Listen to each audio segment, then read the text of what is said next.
¿Qué tal? Muy buenos días, amigos. Les doy la más cordial bienvenida a una emisión más de La Llave Maestra. Hoy vamos a tratar un tema que es muy importante, que tiene que ver con el precierre fiscal y financiero de este 2020. Creo que hoy se vuelve o toma una mayor relevancia debido a toda la cuestión económica que tenemos hoy día en las empresas y lo que se vaticina para el próximo año. Y quiero darle una cordial bienvenida a Diana Pino, que es consultora en el área fiscal y financiera, invitada en meses anteriores. Diana, muchas gracias por acompañarnos en esta mesa. A ti, Iván, muchas gracias por la invitación. Muy buenos días a todos. Y a Juan de Dios Barba, presidente de la Comisión Nacional para el Desarrollo de la Coparmex, y un invitado también frecuente de nuestras mesas de análisis. Juan de Dios, muchas gracias nuevamente por acompañarnos. Gracias a ustedes, muy buen día. Y a Humberto Espinosa, maestro en Derecho Fiscal, que también ha sido invitado de nosotros, pero ahorita por cuestiones de logística no nos puede acompañar. En otra ocasión lo volveremos a incorporar a nuestras mesas de trabajo y de todos modos para que nuestra audiencia tenga el conocimiento de que Humberto no nos puede acompañar. Y bueno, nos arrancamos con este precierre. Hoy hemos visto en esta pandemia algunas cuestiones novedosas que ha implementado el SAT, por ejemplo, esto de la vigilancia profunda, que creo que tendríamos que tener en cuenta, ¿no? Para este precierre, que es la conciliación de los FDIs, tanto de ingresos como deducciones. ¿Tú qué opinas, Diana? ¿Qué podríamos hacer con estos temas? Sí, la verdad, Iván, es una realidad, ¿no? El hecho de que el SAT está considerando como una base de fiscalización el tema del CFDI. El SAT pareciera que cree conocer toda la información de los contribuyentes a través de estos comprobantes y entonces planear un procedimiento con antelación en donde podamos incluir quizá algunas pruebas adicionales que quizá antes no estaban contempladas como parte de nuestro proceso al cierre del año. Hoy por hoy se vuelve importante hacer una pequeña conciliación de los FDIs emitidos y de los recibidos para evitar posibles molestias de la autoridad respecto a lo declarado como ingreso o gasto y sus comprobantes respectivos, ¿no? Nos tocó a muchos ver en este año que el SAT hace una confronta de estos FDIs contra los ingresos declarados y de los FDIs recibidos contra las deducciones efectuadas, ¿no? Inclusive con las retenciones que se debieron pagar y lo ocupa incluso para solicitar adeudos. Entonces, anticiparnos a ello nos puede dar una ventaja para analizar también nuestras operaciones, ¿no? Verlo también como una manera de anticiparnos a ciertas contingencias y usarlo a nuestro favor. En cuanto al tema de ingresos, pues bueno, nos sirve para detectar también quizá algún comprobante que se emitió por duplicado o erróneamente y que no se ha cancelado, justamente para evitar algunas diferencias innecesarias. Entonces hay empresas que emiten comprobantes y cuando reciben el pago ya pasaron 3, 4 meses y el cliente pide reexpedir comprobantes. Entonces, en este sentido, verificar nuestra operación desde cómo se están dando las políticas de cobranza, de expedición de los FDIs en tiempos, también nos va a ayudar para evitar quizá posibles comprobantes expedidos que ya no nos generan ningún procedimiento a nuestro favor, ¿no? Entonces, es importante que al final del día sepamos y recordemos que el SAT le ha apostado mucho a los programas electrónicos, entonces vamos a estar presentando una declaración anual con datos precargados. Derivado de eso, pues sí, considero muy importante establecer como parte de nuestros procedimientos al precierre una pequeña conciliación de los comprobantes y adicionalmente de los pagos provisionales presentados y enterados, porque es prácticamente lo que vamos a estar viendo en la declaración novedosa que sacó para este ejercicio el SAT, donde ya precarga información de los ingresos, donde ya precarga información de la nómina, por ejemplo. Entonces, anticiparnos a todo ello antes de que cierre el ejercicio para saber si tenemos que presentar quizá alguna complementaria en pago provisional de noviembre, inclusive porque todavía estamos a tiempo, o en diciembre, para que cuando ya llegue el tema o el momento de presentar la declaración anual, pues nuestras diferencias o nuestros movimientos a cambiar sean los menos, ¿no? Entonces, es relevante implementar un procedimiento adicional de conciliación del CFDI, sobre todo para utilizarlo a nuestro favor y quizá para poner algunas políticas en algunos casos en donde veamos que la empresa quizá está teniendo problemas en la operación. Ok, muchas gracias, Diana. Juan de Dios, todo parece que hoy circula alrededor de los CFDIs.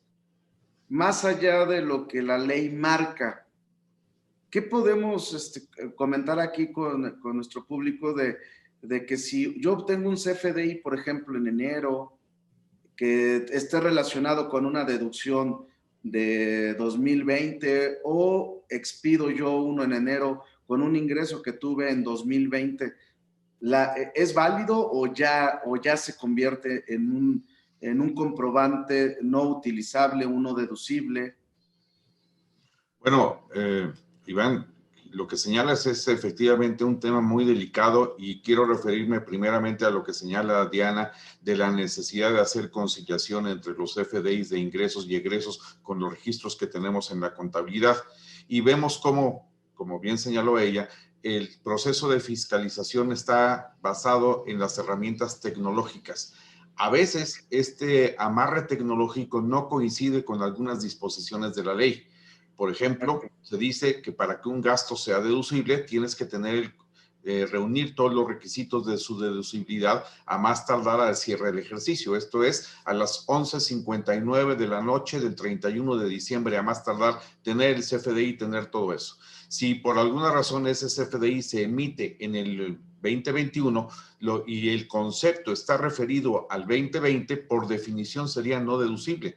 Por más y que tengas un CFDI válido, el concepto corresponde a un ejercicio distinto a aquel en el que estás pretendiendo su deducción. Entonces, habría que compaginar con los conceptos de tal manera, primero, de hacer el máximo esfuerzo para tener todos sus comprobantes en este 2020 antes de que termine el año. Y segundo, si por alguna razón hay una operación que se difiere la emisión del CFDI, cuidar mucho que el concepto sea válido. Si estás hablando de ingresos y por alguna razón, a veces imputable al cliente, emites el CFDI en el 2021, bueno, pues lo que hayas recibido de dinero en el 2020 tendrías que darle el tratamiento de anticipo de clientes, es decir, un ingreso fiscal acumulable en el 2020 y ya en el 2021 emitiste el CFDI y haces la aplicación del anticipo correspondiente. Sin olvidar que incluso por el anticipo debiste haber emitido un CFDI, pero a veces eso no sucede. Lo importante ahí es que lo estés declarando. Y la otra parte que corresponde a las deducciones, decía yo que es muy importante cuidar el concepto porque ese se debe de referir al ejercicio en el cual estás pretendiendo su deducción. Si por alguna razón hay un gasto, hay una deducción que era del 2020 y te lo están facturando en el 2021, pues habrá que hablar con el proveedor y ver de qué manera se puede conciliar la emisión del CFDI con el concepto de tal manera que no haya incongruencias. Porque cuando emites los FDIs, el SAT, con los sistemas y plataformas tecnológicos actuales, va a cruzar la emisión de los FDIs con lo que estás declarando. Pero si tienes una revisión más profunda, en donde se vayan incluso a los conceptos, tendrá que haber conciliación entre los conceptos y el ejercicio al que se refiere. Y además, como decía Diana, ¿no? Vienen estas declaraciones hoy día precargadas. Así es, vienen precargadas. La materia tecnológica no va a identificar por qué lo debe de considerar uno expedido o timbrado en el 2021, en el 2020, ¿no? Es correcto. Y entonces hay que hacer las conciliaciones contables y tener las notas correspondientes en los papeles de trabajo del cierre de año para que cuando haya una duda dentro de un año, dentro de 2 o dentro de 5, tengas ahí la información suficiente para poder acreditarlo ante la propia autoridad. Muchas gracias, Juan de Dios. Diana, esto ya lo hemos analizado en algunas otras mesas, el tema de las deducciones no vinculadas con un CFDI. En el ejercicio, ¿no? Sí tienen un CFDI de origen, pero en el ejercicio no están vinculadas. Aquí, ¿qué podríamos recomendarles a quien nos está escuchando y viendo? Sí, es importante tenerlo en cuenta, sobre todo porque ahorita estamos diciendo que el SAT está haciendo un cruce muy exhaustivo en cuanto a las deducciones presentadas y el CFDI que las ampara. Entonces, hoy por hoy nos damos cuenta también que inclusive se pueden dar deducciones que no precisamente van a estar amparadas con un comprobante, ¿no? Entonces, coincido con Juan de Dios respecto de tener muy bien presente de por qué tenemos quizá ese tipo de erogaciones que no cuentan con un comprobante comprobante, quizá que se dio con antelación. Hemos visto que en estas cartas de invitación famosas de vigilancia profunda dejan a un lado, por ejemplo, el hecho de que podemos tener quizá la deducción por una pérdida cambiaria que no como tal tiene que llevar un comprobante. Entonces, tener nosotros muy bien identificados en ese momento las deducciones que se dan y que no van a estar amparadas quizá con un comprobante del ejercicio y que posiblemente estamos considerando en su momento anticipos, como nos decía Juan de Dios, respecto de pagos a proveedores, por ejemplo. Entonces, tener muy detectadas ese tipo de operaciones que van a corresponder quizá a comprobantes que tienen un ejercicio fiscal anterior o a erogaciones que no van a tener como tal un comprobante fiscal, el saber el por qué las tenemos y que eso sea como que la base para decirle a la autoridad respecto de que quizá tenemos una operación que no precisamente se necesita un comprobante, ¿no? Yo hablaba, por ejemplo, de la fluctuación cambiaria, algunos temas de los intereses también, porque nos ha tocado ver el caso respecto de que el SAT es muy incisivo respecto de este tipo de diferencias entre tu comprobante y tu deducción, incluso para el tema del IVA, ¿no? Nos ha tocado ver también respecto de estas quizá comprobantes que se expiden en un ejercicio, por ejemplo, que amparan retenciones para personas físicas y que el SAT prefiere verlas enteradas o quiere ver enteradas esas retenciones cuando posiblemente ese servicio no se prestó en el año y nada más tenemos un comprobante a nuestro favor como gasto, ¿no? Entonces, el hacer una depuración, el conocer nuevamente nuestra operación, el poner políticas respecto de cómo es que se van a estar pagando quizá nuestras deducciones y sobre todo el tener a la mano esa información para que nosotros le podamos decir al SAT cómo es que vamos a amparar o cómo es que estamos amparando este tipo de deducciones. Creo que funciona mucho al momento de que ya llega directamente alguna invitación por el SAT, ¿no? Tenerlo muy, muy, muy presente el por qué es que se está dando este supuesto, ¿no? Claro que sí, Diana. Gracias.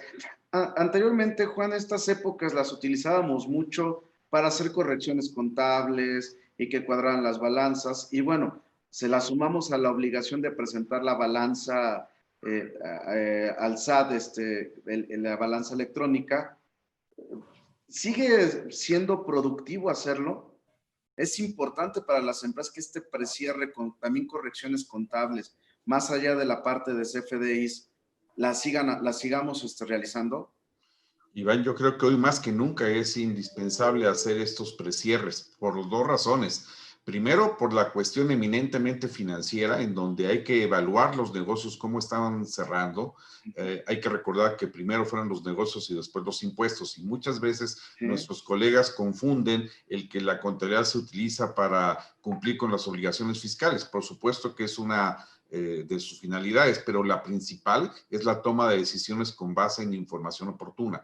Hay que ver cómo se cierra el año, hay que ver qué efectos puede tener ese cierre, el resultado obtenido en el 2020 en el coeficiente de utilidad que se tendría para el 2021, sobre todo en este año de dificultades económicas para muchísimas empresas, sobre todo pymes que están generando pérdidas, ver qué tan conveniente es la generación de esas pérdidas. Inclusive llega el momento en que se puede hablar con un proveedor y decirle, sabes que no me factures ahorita porque me vas a incrementar mi pérdida, mejor factúrame el próximo año para que la pérdida no sea tan grande, no llame tampoco tanto la atención. Y hay que hacer esta evaluación. No hay trajes estándar para todos. Tienen que ser trajes a la medida, viendo las características de cada una de las empresas. Pero recordar que hará unos 10 años, esto mismo que estamos sugiriendo de precierre se hacía, pero por ahí del mes de marzo del año siguiente, que era cuando se iba a presentar la declaración anual, cuando había comprobantes en papel, cuando rescatabas facturas incluso con fecha atrasada, o había empresas que dejaban hasta cheques prefechados para que amarrara la contabilidad. Bueno, todo eso se eliminó desde el momento en que se establece la emisión de los comprobantes fiscales digitales por internet. Digo, yo sé que estas anécdotas son para los que somos más viejos y Diana no le tocó vivir eso, ¿verdad?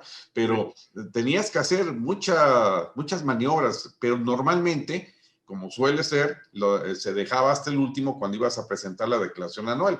En el momento que ya emites el CFDI y ahí queda el minuto y segundo en que fueron generados estos documentos electrónicos, eso te obliga a prever con anticipación, justamente en estas fechas, cómo vas a cerrar cada una de las empresas, qué pendientes tienes, aquellos ingresos que están pendientes de facturar, sea por anticipos o sea ya la operación definitiva, aquellos proveedores que te deben comprobantes fiscales o a quienes les has dado anticipos, y tener muy identificadas estas deducciones que no están amparadas con un CFDI, y además de los aspectos eminentemente financieros como pudiera ser el ajuste inflacionario, la variación cambiaria. Tienes otros como los viáticos ejercidos en el extranjero, en donde no tienes un CFDI, pero tienes reglas específicas que vas a tener que observar e incorporar en tu contabilidad, y eso va a ser una discrepancia entre los CFDIs que recibiste y las deducciones que estás haciendo. También, como bien señalabas, aquellas inversiones que tienes un CFDI de años anteriores, pero que vas a aplicar solamente la depreciación o amortización o deducción de inversiones, dependiendo si el término es contable o fiscal. En fin, todas estas conciliaciones hay que hacerlas. Y particularmente nos ha dejado de enseñanza la declaración anual 2019, la 2019, en el sentido de que los ingresos tienen que estar perfectamente amarrados, no nada más de manera anual, ahora de manera mensual, porque es un dato que no puedes modificar en la declaración anual y tiene que corresponder tu contabilidad. Antes, a lo mejor, si no lo habías metido en el pago provisional del mes de marzo y lo incorporabas en abril, quizá no pasaba gran cosa. Sí. El peor de los escenarios, podrías tener ahí la generación de actualización de recargos por un mes, pero ahora, como tienes el amarre con los FDIs que están en el recipiente del SAT, tienes que ver que lo que tú estás contabilizando y lo que estás declarando corresponde al centavo con los FDIs emitidos. Y aquí también puede suceder que tienes, por cambio de facturas o porque el sistema falló, facturas canceladas en tu sistema interno que no están canceladas en el SAT. Facturas que fueron emitidas doble en el sistema del SAT, pero en realidad viva debería quedar solamente una. Igual para el caso de los proveedores. No sé por qué las aseguradoras reexpiden una gran cantidad de CFDIs de las pólizas y entonces eso se convierten en gastos que no están registrados en tu contabilidad. Y gastos no registrados en contabilidad se vuelven ingresos.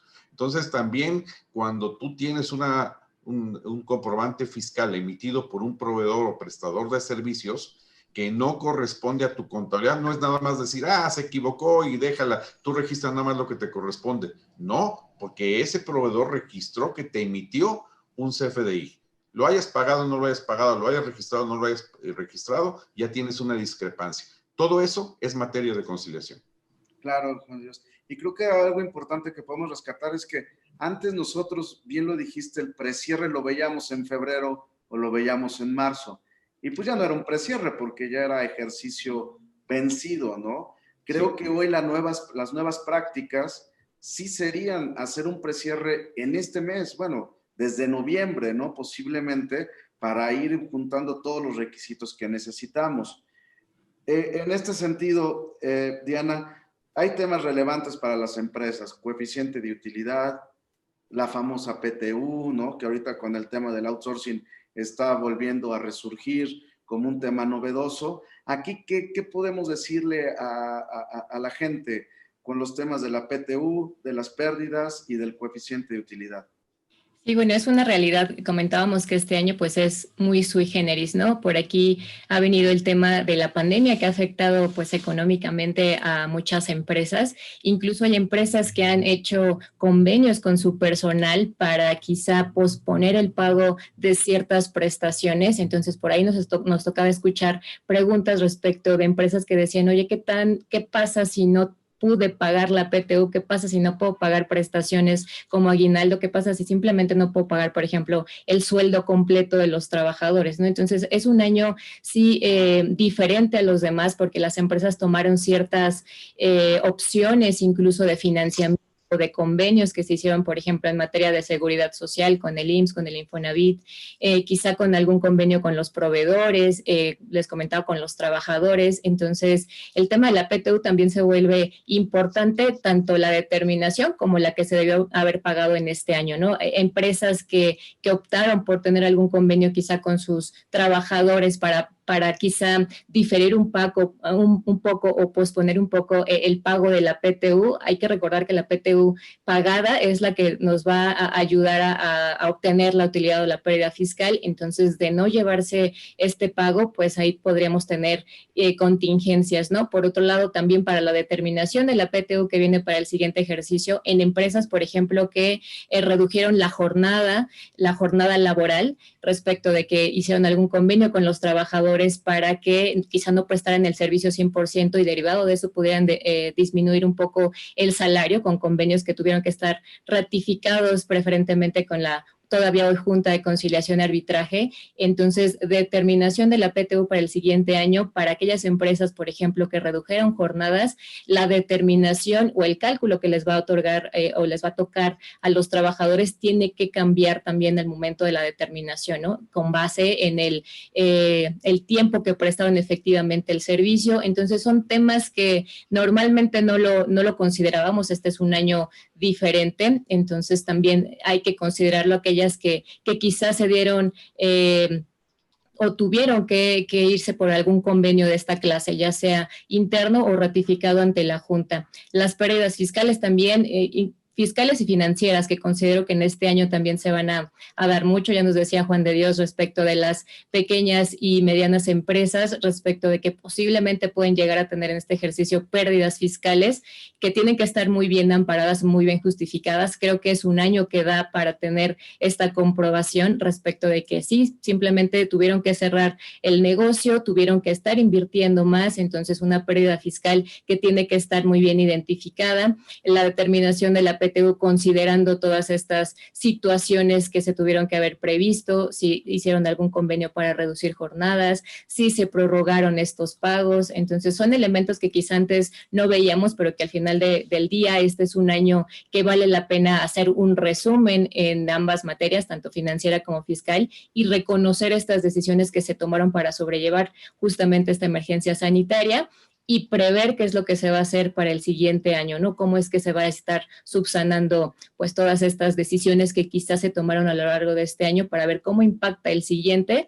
Entonces, es el beneficio también de hacer un precierre hoy por hoy, además de lo digital, pues el conocer justamente cómo estamos parados al día de hoy y cómo vamos a avanzar para el siguiente ejercicio.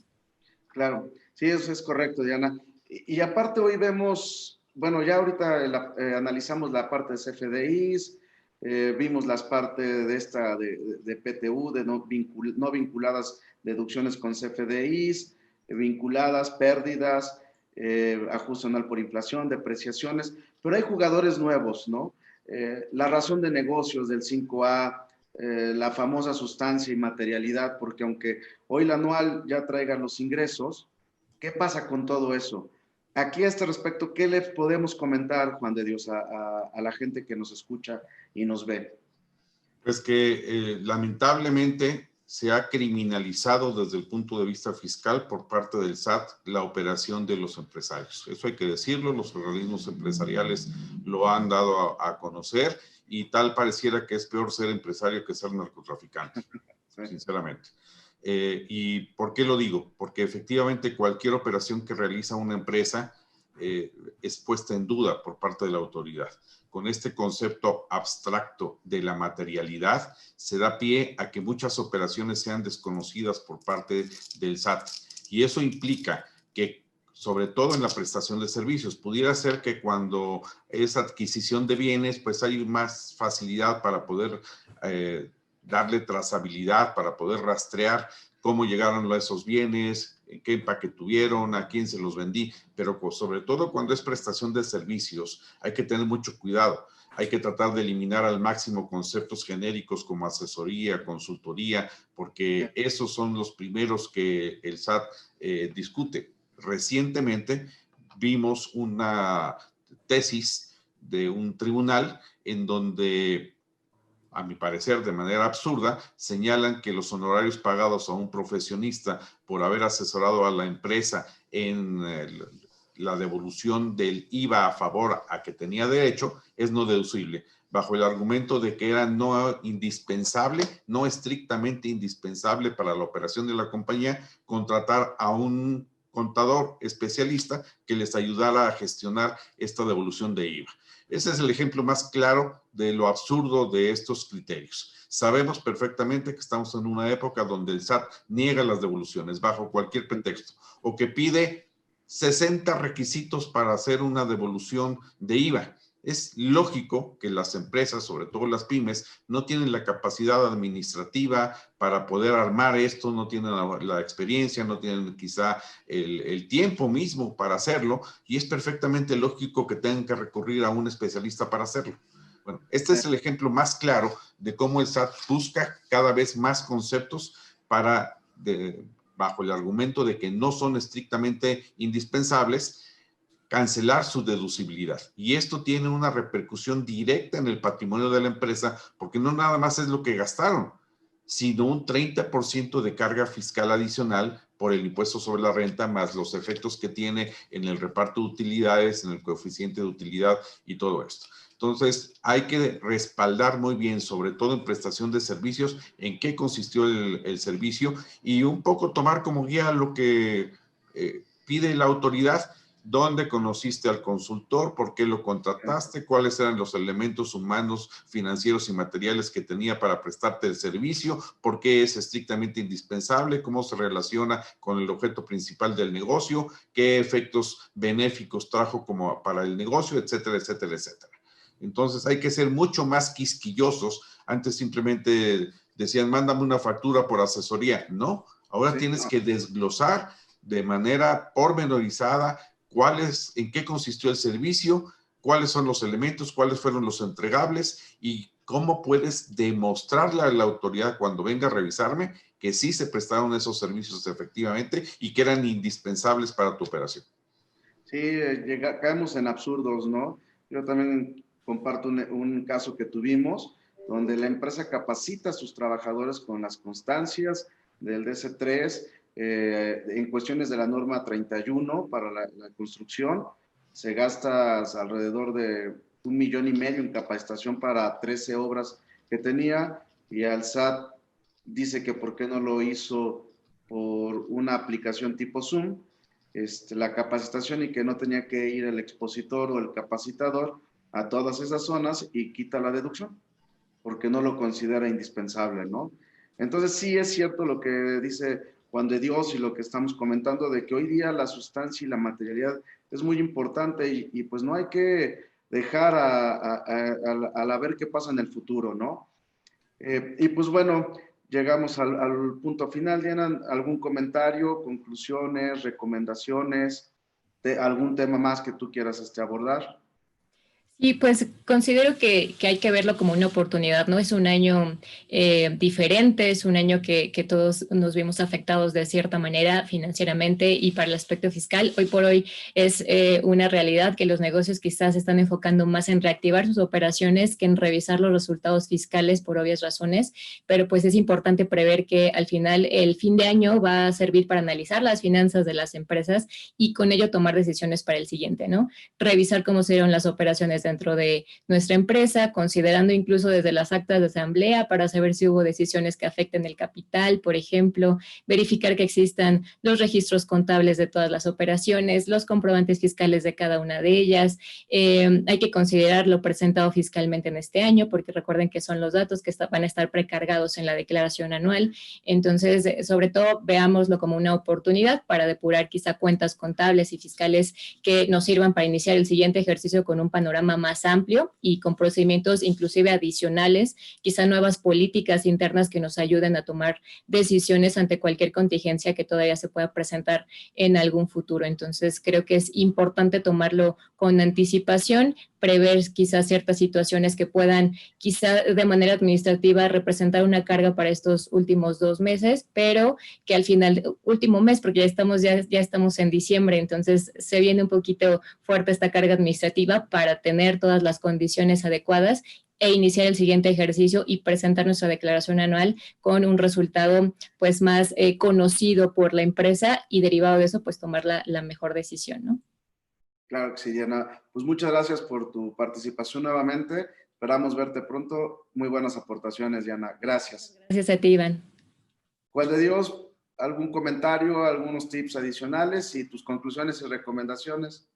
Yo lo que quisiera es concientizar a los empresarios, a grandes, pequeños, medianos, micros, en que consultar a un especialista en materia fiscal y en materia legal no es un gasto, es una inversión. El tener el enfoque integral sobre las operaciones, sobre el cierre del ejercicio, sobre posibles repercusiones que pueda haber para su empresa es primordial. Hoy la administración de la empresa y la actuación de los profesionistas no tiene que estar enfocado a resolver problemas, tiene que estar enfocado a prevenir esos problemas. Y todo lo que se invierta en esa prevención nos va a ahorrar muchísimo dinero, nos va a ahorrar consecuencias económicas en el pago de recargos, accesorios, multas, pero también nos puede prevenir de una situación de índole penal. Hoy más que nunca, el SAT está utilizando herramientas de carácter penal para amedrentar a buenos empresarios. Nosotros, por supuesto, estamos totalmente de acuerdo en que se persiga a las factureras, a los que hacen un outsourcing ilegal, a los que van de impuestos. Por supuesto que debemos de estar todos en contra de eso, pero hay empresas, sobre todo pequeñas y medianas, que pueden cometer errores humanos, errores de desconocimiento en el momento, pero sabemos que el desconocimiento de la ley no exime de su cumplimiento. Entonces necesitamos de especialistas que hagan una revisión y tengan una visión integral de los negocios justamente para garantizar su viabilidad futura. Y no olvidar que independientemente de cumplir con todas las obligaciones fiscales, hay que evaluar y reevaluar los negocios. Después de toda esta transformación que hemos tenido producto de la pandemia, hay que replantear si el negocio seguirá siendo negocio para los próximos años, si la ventaja competitiva que tuvo en su momento prevalece. Si prevalece, adelante, hay que continuar. Si no prevalece, hay que buscar una nueva ventaja competitiva o replantear los términos en que nuestro negocio está planteado. Esa es una reflexión muy importante para estos últimos días del año. Correcto, Juan de Dios. Pues muchas gracias nuevamente por tu participación. Siempre también tus aportaciones muy claras y precisas para las personas que nos escuchen y nos oyen, perdón, nos escuchen y nos vean. Y que, bueno, ojalá con estos tips puedan tener un mejor precierre financiero y fiscal y pues logren los objetivos que tienen planteados para el 2022. Nuevamente, muchas gracias por su participación. Diana, Juan de Dios, espero verlos pronto en una nueva mesa de análisis. Encantado. Un gusto, Diana, un gusto, Iván. Gracias. De Dios, Iván, hasta luego.